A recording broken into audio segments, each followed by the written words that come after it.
On a humid summer night in Cleveland, Ohio, in 1999, 23-year-old Michelle Carpenter never came home from her shift at the diner on East 185th Street. Her car was found 2 days later in a parking lot near the lakefront, keys still in the ignition, her purse on the passenger seat, a half-empty cup of coffee in the holder. There were no signs of struggle, no witnesses, no body. For 24 years, Michelle's mother kept a light burning in the window of their house on Waterloo Road, waiting for a daughter who would never walk through that door again. The case file gathered dust in a storage room at the Cleveland Police Department's 5th District headquarters. Detectives retired, witnesses moved away. The city changed around the space where Michelle Carpenter used to be. But in November 2023, two men who had lived ordinary lives as mechanics, fathers, Cleveland Browns fans, men who coached Little League and mowed their lawns on Saturday mornings, were arrested and charged with her murder. The arrests sent shockwaves through neighborhoods on Cleveland's east side, through families who had known these men for decades, through a community that thought it understood what happened that night in 1999. How does a girl vanish from a city street? And how do the men responsible hide in plain sight for nearly a quarter century? Cleveland in 1999 was a city trying to remake itself, shedding the Rust Belt reputation that had clung to it since the collapse of the steel industry decades earlier. The East Side neighborhoods, Collinwood and Euclid particularly, bore the marks of that industrial past in their aging storefronts and modest homes built for workers who once streamed into the factories each morning. Lake Erie stretched north from the shore, gray and restless even in summer, the water carrying the smell of fish and algae through the streets when the wind came from the north. Michelle Carpenter lived with her mother, Donna, in a 2-story house on Waterloo Road, a street of tightly packed homes with small front porches and narrow driveways. The house had been in Donna's family since the 1950s, when her own father worked at the Fisher body plant. Michelle was the youngest of 3 children, the only one still living at home. Her older brother worked construction in Columbus. Her sister had married and moved to Akron. At 23, Michelle was saving money, talking about community college, working doubles at the Paradise Diner when she could get them. She was small, 5'3", with dark blonde hair she usually wore pulled back in a ponytail during her shifts. Those who knew her said she was quiet but friendly, the kind of server who remembered regular customers' orders, who asked about their grandchildren. She had worked at the Paradise for 3 years, starting as a hostess when she was 20, working her way up to the more lucrative evening shifts. The diner sat on East 185th Street, a main artery running through the neighborhood, positioned between a check-cashing place and a hardware store that had been there since before Michelle was born. The Paradise was the kind of place that served breakfast all day, where coffee was constantly being refilled, where the same faded photographs of Cleveland in its industrial heyday hung on wood-paneled walls. The owner, George Papadakis, had run the place for 30 years. He knew his staff, knew their families, knew their problems. July 17, 1999 was a Saturday. The temperature had climbed to 86 degrees by mid-afternoon, the humidity making the air feel thick and heavy. Michelle had the evening shift, arriving at the diner at 3 in the afternoon to cover for another server who had called in sick. She wore her usual uniform, black pants, white button-down shirt, comfortable shoes. Her mother saw her before she left, standing in the kitchen making a sandwich to eat before her shift. "I'll be home by midnight," Michelle said. "Don't wait up." Donna Carpenter would remember those words for the rest of her life, would turn them over in her mind during sleepless nights, searching for some hidden meaning, some warning she should have heard. The evening shift at the Paradise was steady but not overwhelming. A dozen tables, maybe more. The dinner rush between 5 and 7:30. Michelle worked with 2 other servers and a busboy named Danny Torres, a high school kid who was saving money for a car. Danny would later tell investigators that Michelle seemed normal that night, joking with the cooks, humming along to the radio playing in the kitchen. Nothing unusual, nothing wrong. George Papadakis was there until 8, then left his assistant manager, Carol Vincent, to close up. Carol was 41, had worked at the Paradise almost as long as George had owned it. She trusted her staff, let them handle the closing routine with minimal supervision. Michelle was good at her job, reliable. Carol had no concerns leaving her to finish out the shift. The last customer left the Paradise at 11:14 p.m. Carol had already gone home, leaving at 10:30 after the dinner crowd thinned out. Danny Torres clocked out at 11:20, leaving through the back door that opened into the alley behind the diner. He saw Michelle wiping down tables, restocking napkin dispensers. The cook, a man named Robert Chen, was cleaning the kitchen. Robert would later say he left around 11:30, maybe 11:40, after finishing his cleaning and saying goodnight to Michelle. She was counting her tips at the counter, her purse on the stool beside her. "See you Monday," Robert said. Michelle looked up, smiled, waved. "Have a good weekend." Those were the last words anyone remembered her saying. The diner was supposed to be locked by midnight. When George Papadakis arrived Sunday morning at 6 a.m. to begin prep for the breakfast rush, he found the front door locked, the lights off, everything appearing normal. It wasn't until Donna Carpenter called the diner at 8:30, asking if Michelle had picked up an extra shift, that concern began to ripple through the ordinary surface of the day. "She didn't come home last night," Donna said, her voice tight with worry. "She's not answering her pager." George checked the schedule, confirmed Michelle had worked Saturday night, confirmed she should have closed up and gone home. He called Carol Vincent, who confirmed she'd left Michelle to close. George felt the first cold weight of something wrong settling in his chest. He called the police. Officers arrived at the Paradise Diner at 9:15 a.m. They found the diner locked, the cash register empty of everything except the change drawer, the receipts from Saturday night neatly stacked beside it. Michelle's time card showed she had clocked out at 11:53 p.m. Her locker in the small break room was closed, her street clothes hanging inside, but her purse was gone. Her car keys were gone. Michelle Carpenter was gone. Patrol officers drove through the neighborhood, checking side streets, parking lots, asking shop owners if they'd seen anything. At 1:30 p.m., Officer Raymond Kowalski spotted Michelle's car in a parking lot near Euclid Beach Park, less than 2 miles from the diner. The lot served a strip of small businesses, most closed on Sundays. The car, a 1994 Honda Accord, blue, slightly rusted around the wheel wells, sat in the far corner of the lot beneath a broken streetlight. Kowalski approached carefully, hand on his weapon, checking the windows. Empty. He tried the door, unlocked. The keys hung from the ignition. Michelle's purse sat on the passenger seat, wallet inside, $43 in cash, her driver's license showing her smiling face. Her waitress apron was folded on the back seat. A to-go cup of coffee, still half full, sat in the cup holder. Cold now but recently made. The coffee was from the Paradise Diner, their distinctive paper cup with the palm tree logo. There were no signs of struggle inside the car. No blood, no torn upholstery, no defensive wounds on the steering wheel or door handles. The car looked like someone had simply parked it and walked away. Except Michelle Carpenter had not walked away. She had vanished between the diner and this parking lot, a distance of exactly 1.7 miles.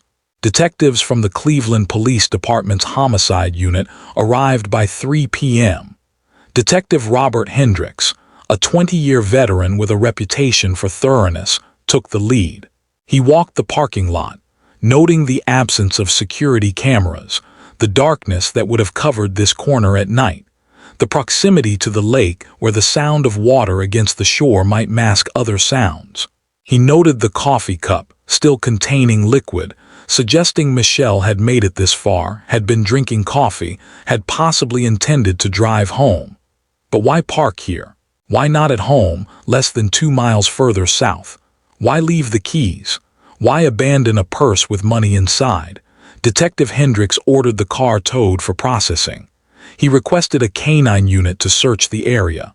He organized patrol officers to begin a grid search of Euclid Beach Park and the surrounding neighborhoods. By nightfall on Sunday, July 18, 73 officers and volunteers were searching for Michelle Carpenter. Donna Carpenter stood on the shore of Lake Erie that evening, watching the dark water, refusing to believe her daughter had walked into those waves. Michelle wasn't suicidal. She had plans. She had talked about classes, about maybe moving into her own apartment by the end of the year. She wouldn't just vanish. The search continued through the night. Flashlights swept through the park, along the beach, through alleys and vacant lots. They found nothing. No clothing, no signs of disturbance. No Michelle. Part 2. The investigation. By Monday morning, Michelle Carpenter's disappearance was front-page news in the Cleveland Plain Dealer. Her photograph, the same one from her driver's license, stared out from newsstands across the city. A young woman with light eyes and a hopeful smile, someone's daughter, someone who should have come home Saturday night. The Cleveland Police Department established a tip line. Calls poured in through Monday and Tuesday, mostly well-meaning but useless. Someone thought they'd seen Michelle at a bus stop on Sunday. Someone else claimed she'd run away to Pittsburgh. A psychic called to say she'd had a vision of water. Detective Hendricks cataloged each call methodically, following up on anything that seemed even remotely credible. The forensics team processing Michelle's car found no blood, no hair that didn't belong to her, no fingerprints beyond those expected. Michelle's, Donna's, a few smudged prints on the passenger door that were too partial to identify. The car had been wiped clean in places. The steering wheel showing cloth texture marks suggesting someone had cleaned it recently. But that could have been Michelle herself or anyone who'd borrowed the car. It wasn't conclusive. The coffee cup was more interesting. It contained Michelle's saliva on the rim, confirmed through DNA testing. But there was something else. A faint chemical residue that the lab identified as possibly containing traces of flunitrazepam, commonly known as rohypnol. The amount was minute, barely detectable, and the lab technician noted it could be contamination or false positive. But it raised questions. Had someone drugged Michelle's coffee? If so, when? Where? Detective Hendricks returned to the Paradise Diner with those questions. He interviewed George Papadakis again, this time asking about the coffee pot, who had access, what time the last pot was made Saturday night. George explained that staff made coffee throughout the shift, that anyone in the diner could theoretically have accessed it. After closing, staff usually made one final pot to drink while cleaning up. Michelle typically had a cup during closing. Who else was there during closing? Hendricks asked. George consulted his records. Robert Chen was cooking. Danny Torres was bussing tables. Michelle was serving. Carol Vincent left around 10:30. So after Carol left, it was just those three. That's right. Hendricks interviewed Robert Chen again. Robert was 36, had worked at the Paradise for 8 years, was married with 2 children. He lived in Euclid, had no criminal record, was by all accounts a reliable employee. He told Hendricks the same story. He'd finished cleaning the kitchen around 11:30, said goodnight to Michelle, drove home. His wife confirmed he'd arrived home by midnight, had come upstairs to bed, had seemed normal. Danny Torres, the busboy, was 18. He told Hendricks he'd left through the back door at 11:20, had walked the 4 blocks to his house, had arrived home around 11:30. His mother confirmed this, said she'd heard him come in, had seen him in the kitchen getting a snack. The timelines matched, no inconsistencies, but something about the coffee bothered Hendricks. Clear's throat. He sent the cup back to the lab for additional testing, requesting a more thorough analysis. Search teams expanded their efforts through the week. Volunteers from the neighborhood joined police in searching vacant buildings, abandoned lots, the vast expanse of Euclid Creek Reservation where the water wound through dense woods. They found nothing. Michelle Carpenter had vanished as completely as if she'd never existed. On Thursday, July 22, 5 days after Michelle's disappearance, Detective Hendricks received a call from a man named Marcus Webb. Marcus worked as a mechanic at Riverside Auto Repair on St. Clair Avenue, about 3 miles from the Paradise Diner. He'd seen the news coverage about Michelle's car being found, and something had been bothering him. "I think I saw that car Saturday night," Marcus said. "Around midnight, maybe a little after. It drove past the shop, seemed like it was moving kind of slow, then turned toward the lake." Hendricks drove to meet Marcus that afternoon. The mechanic was in his mid-30s, a solid, straightforward man who chose his words carefully. He explained that he'd been working late Saturday, finishing a break job that needed to be done by Monday. The shop sat on St. Clair Avenue, which intersected with Lakeshore Boulevard, the road that ran past Euclid Beach Park.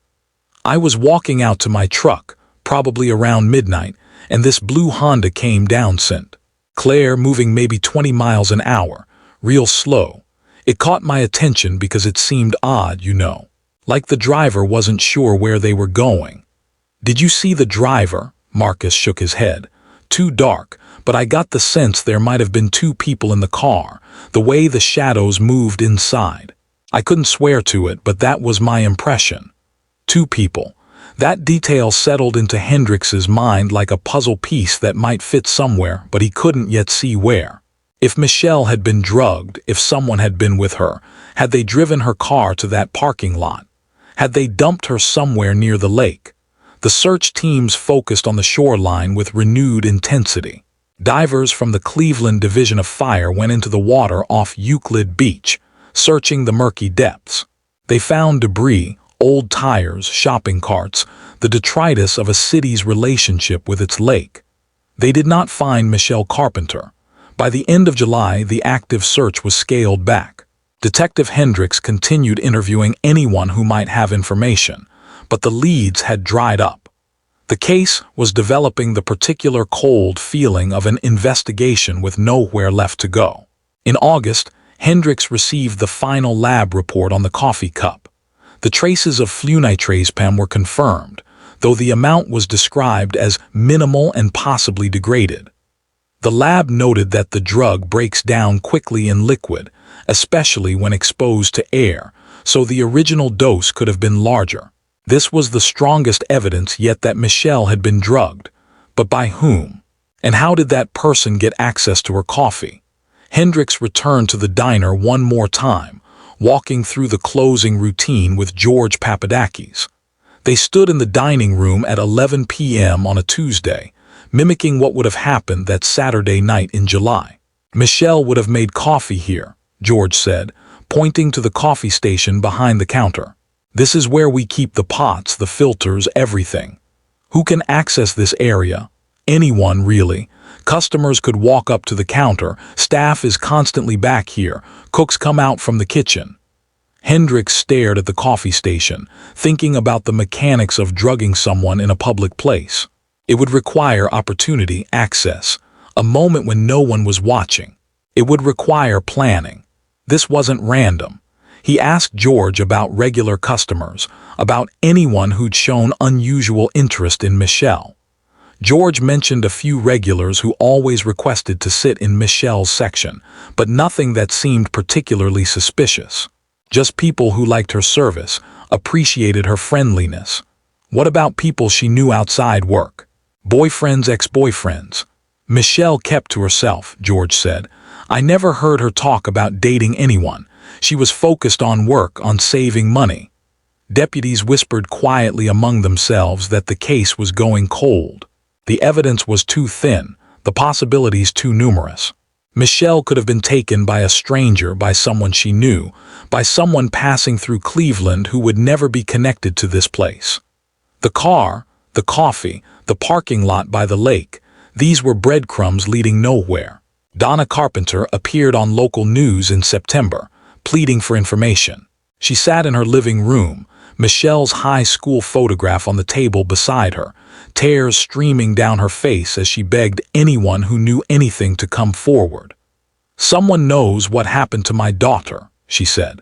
Someone out there knows where she is. Please, I'm begging you, tell the police. Let me bring my baby home. The story ran on 3 stations. The tip line received 47 calls. None led anywhere. By October 1999, the active investigation was effectively over. The case file remained open, assigned to Detective Hendricks, who occasionally revisited the evidence when he had time between new cases. But Michelle Carpenter had joined the ranks of the missing, one more unsolved disappearance in a city that had seen too many. Part 3. The silence. The first anniversary of Michelle's disappearance came and went.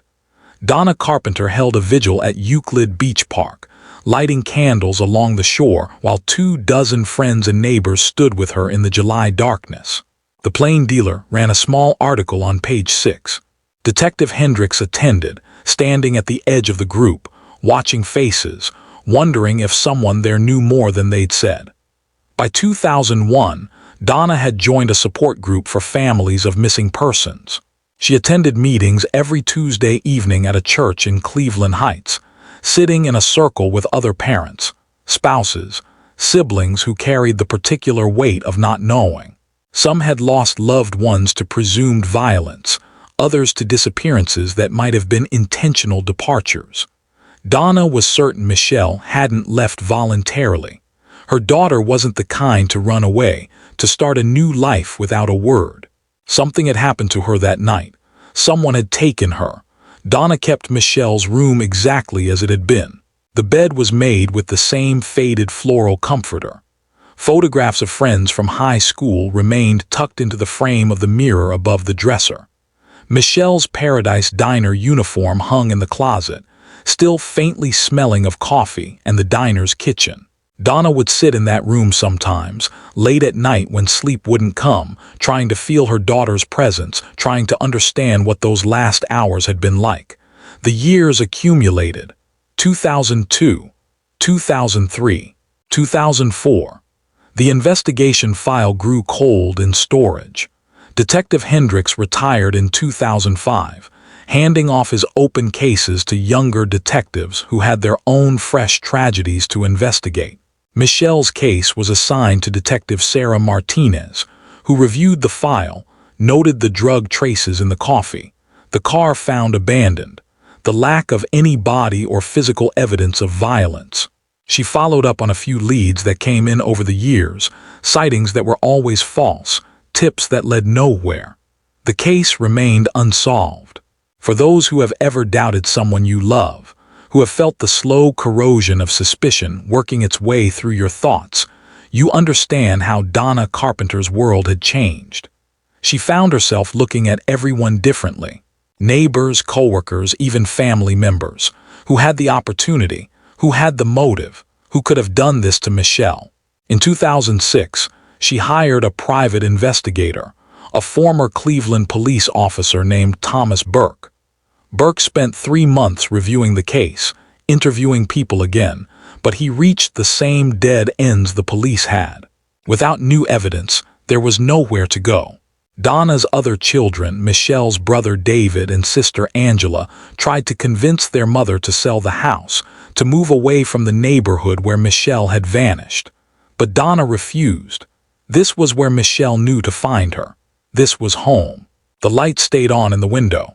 Meanwhile, life continued in Cleveland's East Side neighborhoods. Children grew up, parents aged, people moved in and out of the small houses along Waterloo Road and the streets surrounding it. The Paradise Diner changed hands in 2008 when George Papadakis finally retired and sold the business to a young couple from Columbus. They renovated, changed the name to the Breakfast Club, updated the decor. The wood paneling came down. The old photographs of industrial Cleveland were replaced with modern art. Few people remembered that a waitress had vanished from this place 9 years earlier. Robert Chen, the cook who'd been there the night Michelle disappeared, continued working at various restaurants around Cleveland. He married, had 2 more children, coached his son's soccer team. Danny Torres, the busboy, graduated high school, joined the Marines, served 2 tours in Iraq, came home and became a firefighter. Carol Vincent, the assistant manager, moved to Florida in 2007 to be near her aging parents. The city moved on, but Donna Carpenter did not. In 2010, she began keeping a journal, writing letters to Michelle every night before bed. The entries started factual, updating her missing daughter on family news, neighborhood changes, the weather. But as months passed, the entries became darker, more questioning.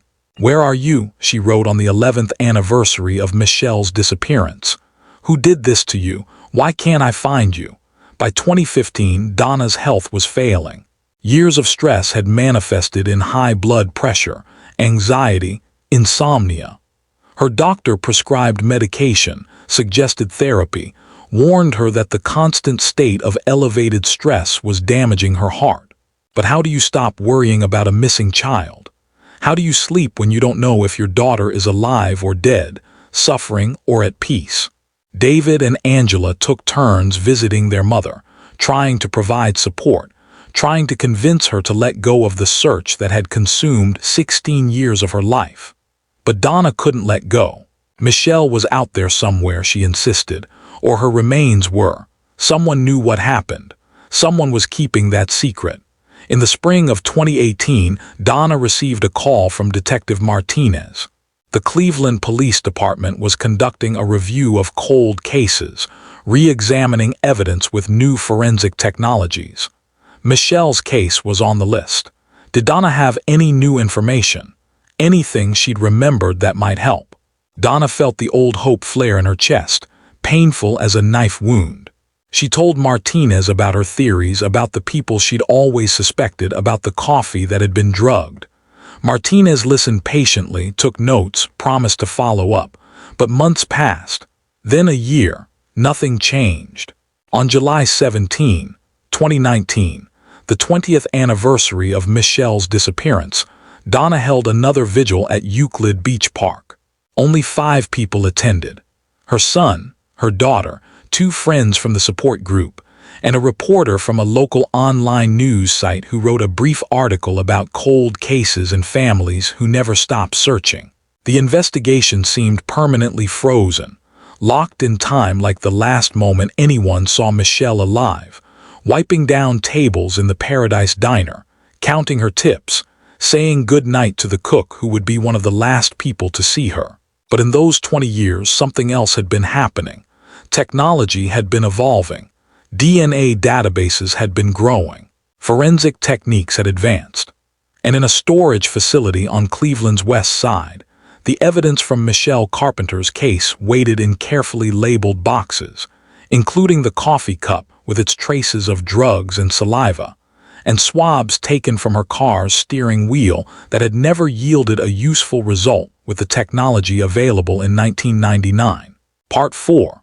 The revelation. In November 2022, Detective Martinez received notification that the Cuyahoga County Medical Examiner's Office was conducting a comprehensive review of forensic evidence in cold cases, using advanced DNA extraction and analysis techniques that hadn't existed when many of these cases were first investigated.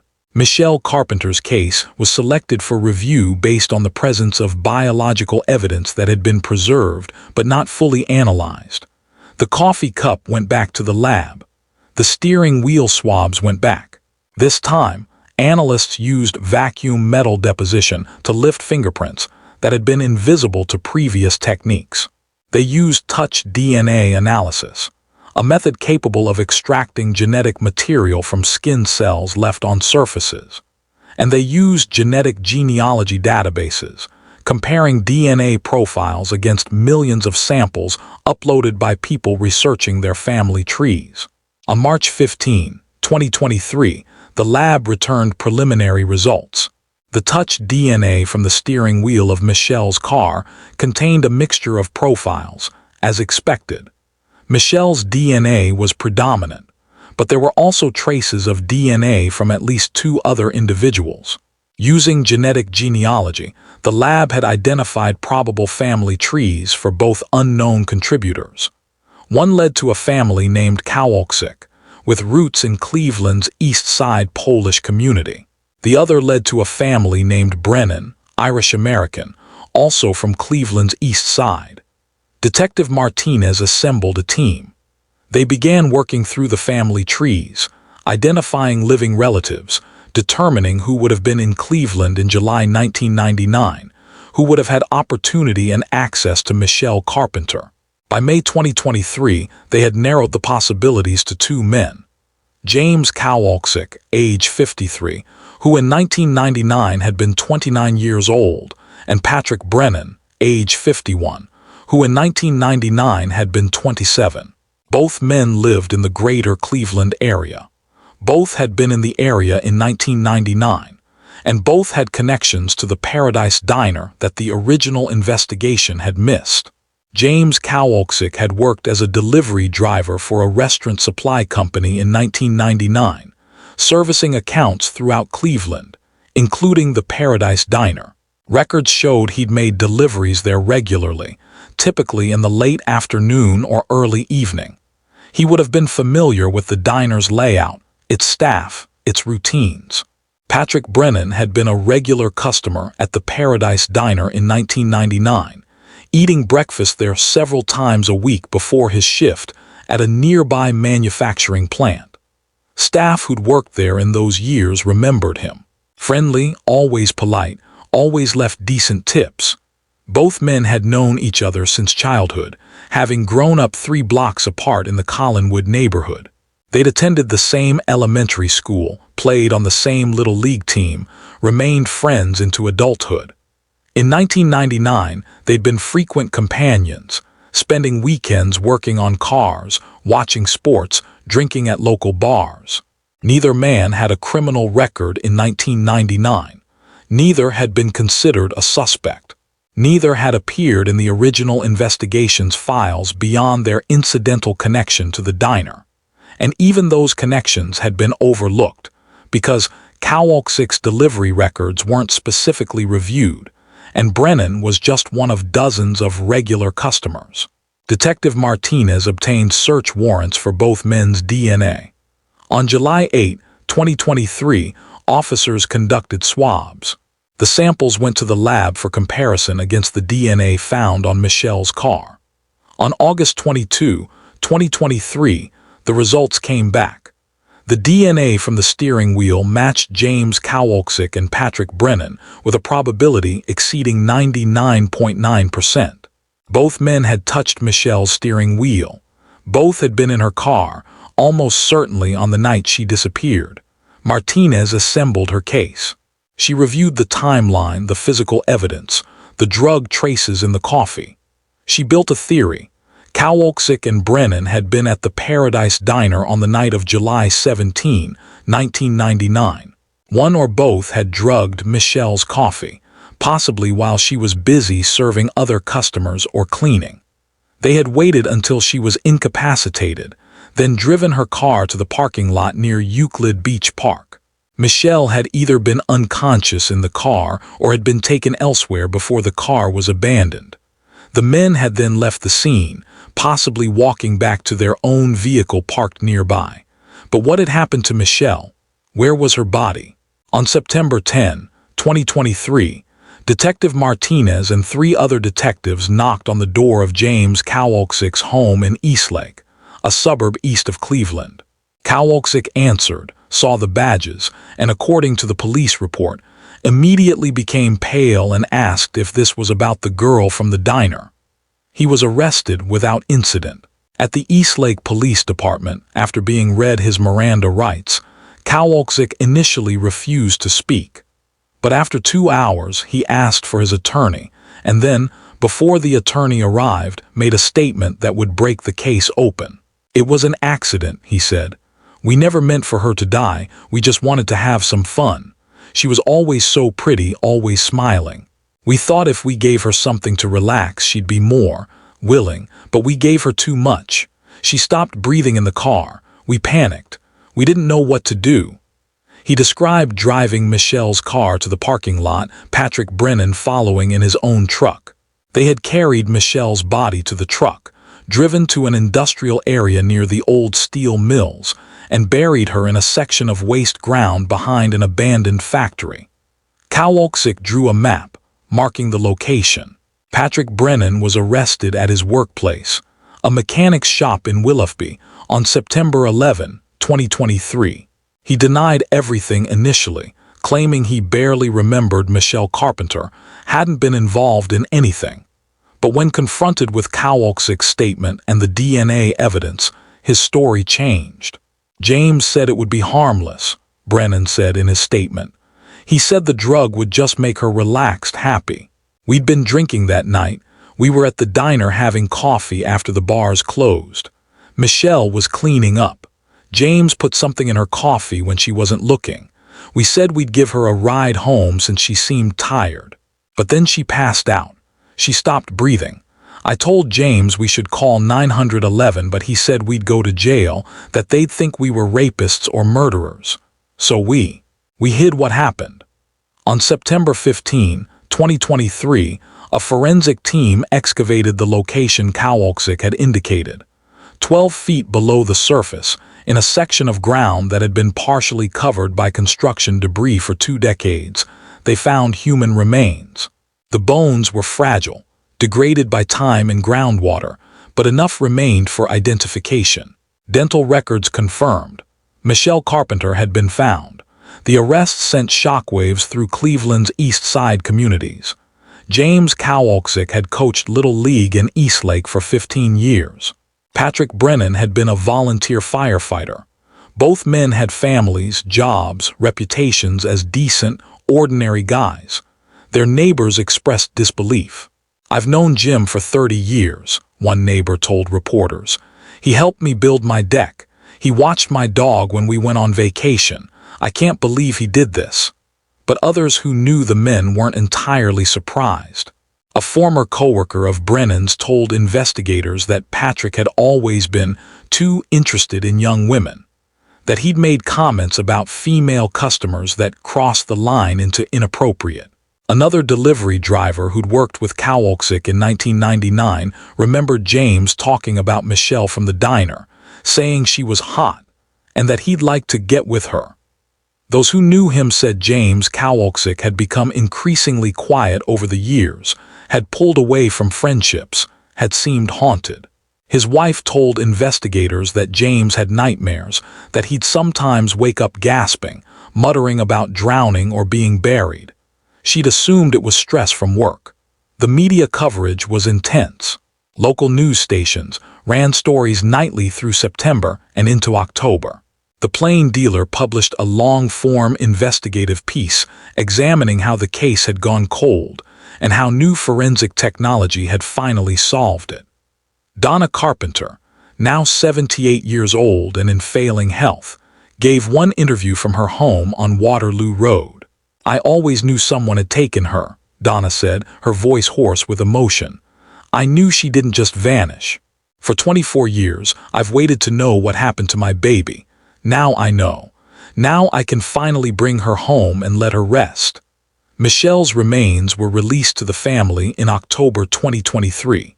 A funeral was held at St. Jerome Catholic Church in Collinwood, the same church where Michelle had been baptized 24 years earlier. More than 200 people attended. Detective Martinez was there, along with several officers who'd worked the original investigation. Robert Chen, the cook who'd said goodnight to Michelle that last night, attended with his family. Danny Torres, the busboy, now a lieutenant with the Cleveland Fire Department, came in his dress uniform. Donna Carpenter sat in the front pew, flanked by her son and daughter, staring at the closed casket containing her daughter's remains. When the priest invited her to speak, she approached the lectern slowly, leaning heavily on her son's arm. "Michelle was my light," she said. "When she was born, the nurses said she came out smiling. She was always happy, always kind. She deserved a long, beautiful life. These men took that from her. They took her from us. But they couldn't take our memories of her. They couldn't take the love we carry. Michelle is home now. She's at peace. And I can finally rest." James Kowalczyk and Patrick Brennan were indicted on charges of involuntary manslaughter, kidnapping, abuse of a corpse, and tampering with evidence. Prosecutors argued for maximum sentences, citing the men's decision to hide Michelle's body rather than call for help, their 24 years of silence while a family suffered, and the premeditated nature of drugging her coffee. The trial began in May 2024. Both men pleaded guilty to all charges as part of plea agreements that removed the possibility of more serious murder charges. In July 2024, James Kowalczyk was sentenced to 28 years in prison. Patrick Brennan received 25 years. The judge, in handing down the sentences, noted that the men had stolen not only Michelle's life, but 24 years of peace from her family. "You made a choice that night," the judge said. "And then you made another choice every single day for 24 years to remain silent, to let a mother suffer, to let a family wonder. That extended cruelty warrants these sentences."